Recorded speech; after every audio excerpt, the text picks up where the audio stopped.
Of course, I would get a download that needs to come out right as I'm eating my first meal of the day. But so you know, I was just as I was eating, I was listening to. I think it was Senate or Congress talking, and they were talking about JFK, right? The JFK investigation, and how the CIA has been stonewalling that investigation this whole time. Which, I mean, that wasn't any surprise to me, right? But you know, the only few presidents that we've ever had that were actually for the people, by the people, got elected by the people, for the people. They got elected by the people because they're actually for the people. And they weren't deceivers, they weren't misleaders like every other president we've had. Exception of Trump, Abraham Lincoln, there've been a couple other presidents that have done some good things, but they haven't been for the people. Anyone that's been for the people has been, to get that Clinton special, that double tap to the head, 111. But we know everything he was trying to do is exactly that JFK was trying to do. Is a lot of stuff that Trump is doing right now, which is what the elitists, the globalists, have been opposed to this whole time. It's what they've been working towards this whole time. And so the last thing they want is for it to unravel right in front of their face, as they're so close to victory. Yeah, but fuck your victory. It was never your victory. It's the Most High's victory. This war was never yours to win. It's a spiritual war. But speaking about war, that's an interesting thing too. You look into the history of the United States of America. You know how many years we've been a country for 270 or 80, whatever many years, right? You know how many of those years we haven't been in? You know how many out of those 200 or whatever we've actually been at peace at? It's only been like 5. It's a handful. It's like a handful of years out of the 200 and something that we have not been at war with someone. And a lot of the wars, they're not even constitutional wars. They're unconstitutional. But you know why the elite and globalists, why the puppet masters of the world, do you know why they love war? Well, war is profitable. They fund both sides. They get money off of destroying both sides because they create the weapons. They get money off of rebuilding both sides because they get their hand into play into that. They're into the politics, and so they pull the strings. They pull whatever strings need to be pulled to get the actions necessary for what they want.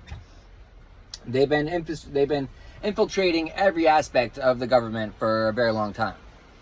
A lot of Israelis, yep, infiltrated us. They don't have our best interests in mind. That's why you look at where, bills that are passed. Everything has to do, it always ends up benefiting them and fucking us in the same time.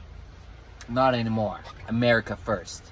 Before we take care of other people. I'm a firm believer in helping each other, but to fuck ourselves in the false belief that we're helping others, because that money doesn't even go to other people. Maybe if it was, cool, great thing. But no, not to go pay for, that $2 million yacht that fucking, Ukrainian President Zelensky got. He like a $2 million fucking yacht.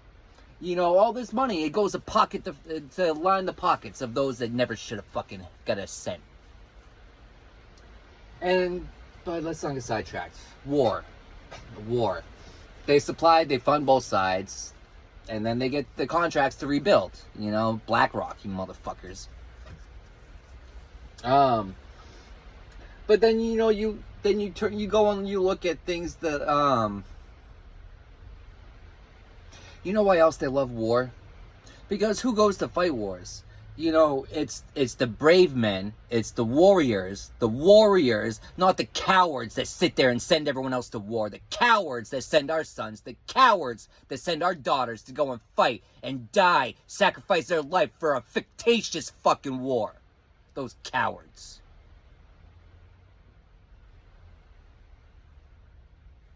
But they love it when we send our strongest warriors out there to die and into the unconstitutional, into unfounded, into false wars. They love that.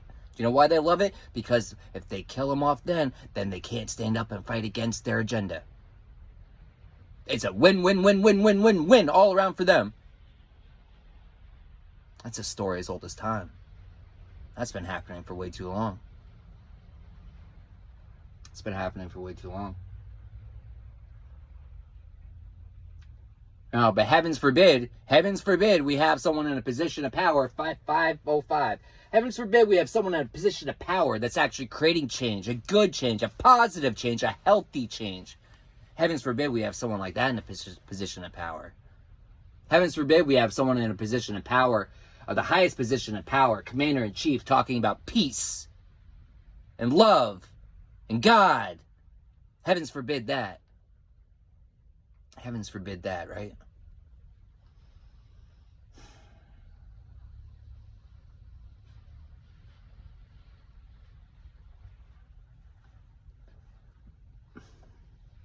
You got to be able to see through the bullshit. You got to be able to see through the lies. But you can't see through the bullshit. You can't see through the lies if you're still blinding yourself from yourself. If you're hiding yourself from yourself. If you're not addressing your true self. If you don't even know who the fuck you really are because you hide yourself behind a mask, a mask, a mask, a mask, a mask. You gotta take the mask off. You gotta take all the masks off. You gotta take the mask off so you can see. You can see with your real eyes. Your real eye. Start working on taking your mask off.